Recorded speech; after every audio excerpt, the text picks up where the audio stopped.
लेकिन जो शेर अफजल ने किया वो बाकी लोग नहीं कर पाए। दैट इज़ वाई मैंने उनकी तारीफ की। शेर अफजल मरवत साहब ने जो स्टेटमेंट दिया ना, एक्चुअली उनके गले कोई और चीज़ नहीं पड़ी। जो उन्होंने स्टेटमेंट दिया ना सऊदी अरब वाला, ये उनके गले पड़ गया। जो सऊदी अरब के खिलाफ उन्होंने स्टेटमेंट दिया है, ये उनको नहीं देना चाहिए था। ना उनको पार्टी में से किसी ने कहा था कि ये स्टेटमेंट आप दें। अब ये पार्टी खुद ही इंक्वायरी कर ले कि उन्होंने कैसे ये स्टेटमेंट दे दिया और क्यों दे दिया। मे बी इमरान खान साहब या उनकी पार्टी के लोग इस नतीजे पे पहुंचे हों।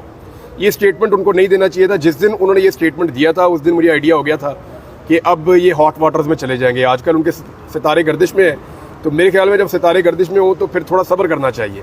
तो शेर अफजल मरवत साहब से सब्र नहीं हो रहा फिलहाल।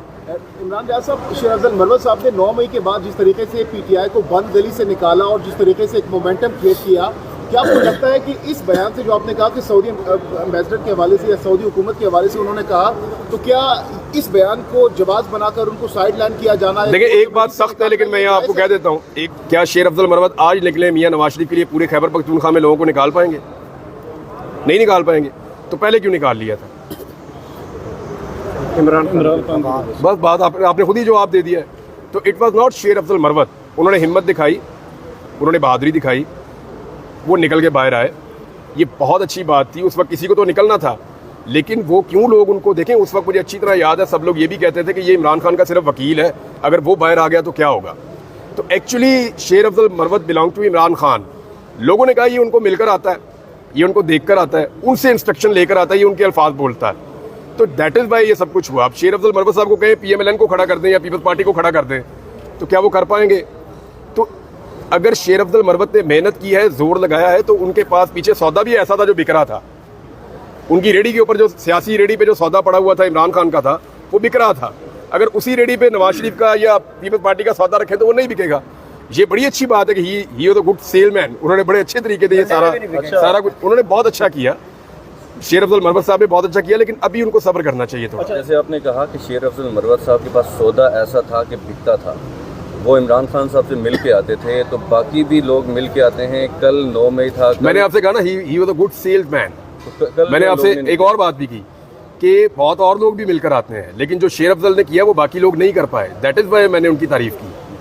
तो लेकिन इस वक्त सिचुएशन ऐसी है कि शेर अफजल मरवत साहब से गलती हो गई है, उन्होंने खुद उसका एतराफ़ भी किया है। तो अभी उनको ना खामोश रहना चाहिए थोड़ा सा। शेर अफजल मरवत इस वक्त पाकिस्तान तहरीक इंसाफ के बड़े कद वाले सियासतदान तो बन गए। अभी आपने सेल्समैन भी बोल दिया। ये बताएं कि शेर अफजल मरवत ने 2 बड़ी स्टेटमेंट्स दी हैं, एक सऊदीया के हवाले से, दूसरा बलूचिस्तान में कोई अड्डे के हवाले से भी दी है। अच्छा, मुझे बड़ी खुशी हुई इस बात पे जब दिलवाए गए। नहीं, ये जो स्टेटमेंट दिया ना DGISPR ने, मुझे उस पूरी प्रेस कॉन्फ्रेंस में एक ही स्टेटमेंट पसंद आया कि ये हमने अड्डे नहीं दिए, ना हम देने जा रहे हैं। This is me. मैं इमरान रियाज, यानी मैं इस बात में मानता ही नहीं कि मेरे मुल्क की सरजमीन को कोई और इस्तेमाल करे, या मेरे लोगों को मारा जाए, या मेरी ज़मीन को इस्तेमाल करके किसी और को मारा जाए। हम किसी जंग का हिस्सा नहीं हमें बनना चाहिए, हमें अमन का हिस्सा बनना चाहिए। तो मेरे लिए तो ये बहुत खुशी की बात थी। तो ये अच्छी बात है कि क्लैरिटी के साथ DGISPR ने कह दिया। उम्मीद करते हैं कि ऐसे ही रहेगा। के पास खबर होगी तो आपने कहा कि 3-4 दिन है, आपकी खबर मिच्योर हो गई है, मुस्तकबिल करीब में क्या होने जा रहा है? यार वो वाली नहीं हुई। वैसे तो खबरें आपके सामने ही है सारी, और जो डील के दावे थे, बहुत सारे लोग कह रहे थे कि डील हो रही है, ये हो रहा है, वो हो रहा है, तो वो नहीं हो रही। रात को नजम सेठी ने भी कंफर्म किया है। जो लोग सब पहले कह रहे थे कि डील हो रही है, कल आपने स्टेटमेंट सुन लिया, परसों ISPR का भी आपने देख लिया, गवर्नमेंट को भी आप एक्चुअली गवर्नमेंट चाह रही है, और गवर्नमेंट चाह रही है किसी तरह इमरान खान जो है वो वाली बात मान ले जो इमरान खान नहीं मान रहा। और ये गवर्नमेंट की ख्वाहिश है बहुत ज़्यादा। अब मेरा नहीं ख्याल कि इदारों की इतनी ख्वाहिश है। होना तो ये चाहिए कि रूल ऑफ लॉ के तहत जिन लोगों ने किया है ऐसी एक्टिविटीज जलाओ घिराओ, उनके खिलाफ कार्रवाई होनी चाहिए, और जो लोग बेगुनाह हैं वो लोग बाइज्जत बरी हो जाने चाहिए। होना तो ये चाहिए उसूलन। इसके अंदर अब क्या, इस पर क्या डील की जा सकती है? अगर किसी ने कुछ किया है तो फिर उसको सज़ा मिलनी चाहिए। अली अमीन गंडापुर की तकरीर को कैसे देखते हैं? कल उन्होंने बहुत देखिए 2-3 इंकशाफ उनके बड़े अहम हैं, लेकिन फजलुर रहमान की जो तकरीर थी वो अली अमीन की तकरीर से ज़्यादा इंटेंसिटी में ज़्यादा थी। फजलुर रहमान ने पाकिस्तान की आर्म फोर्सेस पे बड़े संगीन इल्ज़ामात लगाए, बल्कि कुछ हक़ाइक़ भी बताए हैं फजलुर रहमान साहब ने।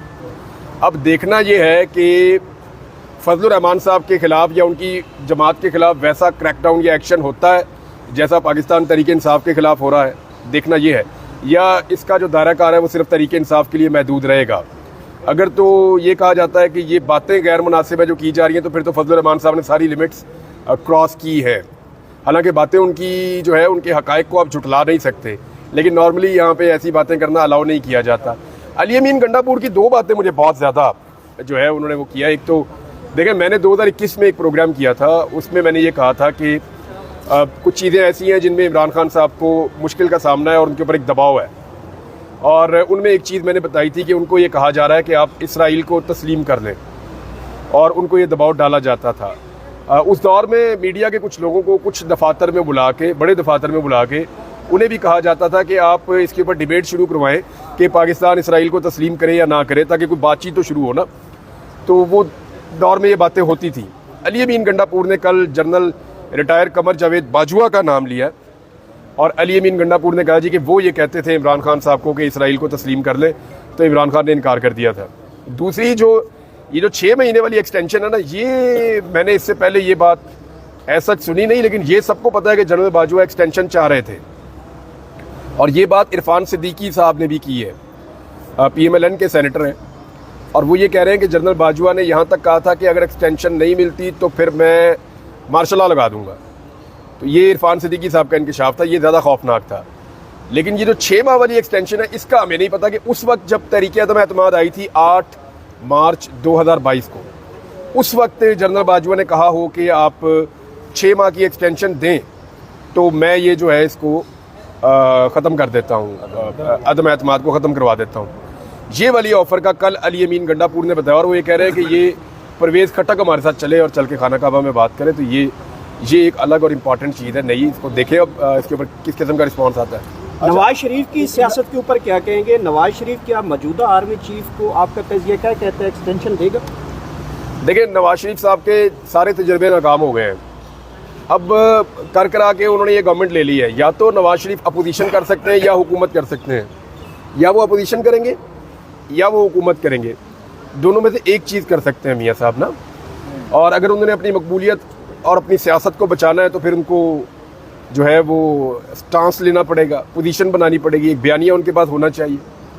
लेकिन मियाँ साहब के पास वो है नहीं फ़िलहाल, ना उनके पास कोई बयानिया है, ना वो कोई पोजीशन बना पा रहे हैं, ना वो मज़ामत कर पा रहे हैं। तो ऐसे में सिर्फ उनके पास एक हुकूमत है, पंजाब में उनकी बेटी है, वफाक में उनका भाई है। तो ये दोनों मिलकर अब जैसे भी चला लें, ये जितना अरसा ये कर सकते हैं इसको कर लें। मियाँ साहब को भी नज़र आ रहा है, अब देखना ये है कि मियाँ साहब अपनी कौन सी हुकूमत कुर्बान करके तो मज़ामती बयानियाँ बनाएंगे। अदरवाइज़ इस वक्त उनकी जो सियासत है ना, अब मैं आपको सीरियसली ये बता देता हूँ कि कल लिबर्टी चौक से मुझे अनस गोंदल आप ही के साथी हैं, उन्होंने मुझे कल बताया कि 12 लोग हमारी क्रिश्चियन कम्युनिटी से और 40+43 या समथिंग वो कह रहे थे, इतने लोग जो है मुस्लिम लीग नून के इकट्ठे हुए थे कल इतने बड़े दिन पे 9 मई पे। तो कहते ये टोटल वहाँ पे एहतजाज था, ये PMLN की इस वक्त सिचुएशन है। तो इसमें मियाँ साहब की मकबूलियत या मियाँ साहब का बयानिया वो तो कहीं खड़ा ही नहीं है। जो बयानिया मियाँ साहब ने बनाया था उसके ऊपर बिल्कुल 180 का शिफ्ट मार के मियाँ साहब दूसरी तरफ निकल लिए। Thank you thank you very much. Thank you.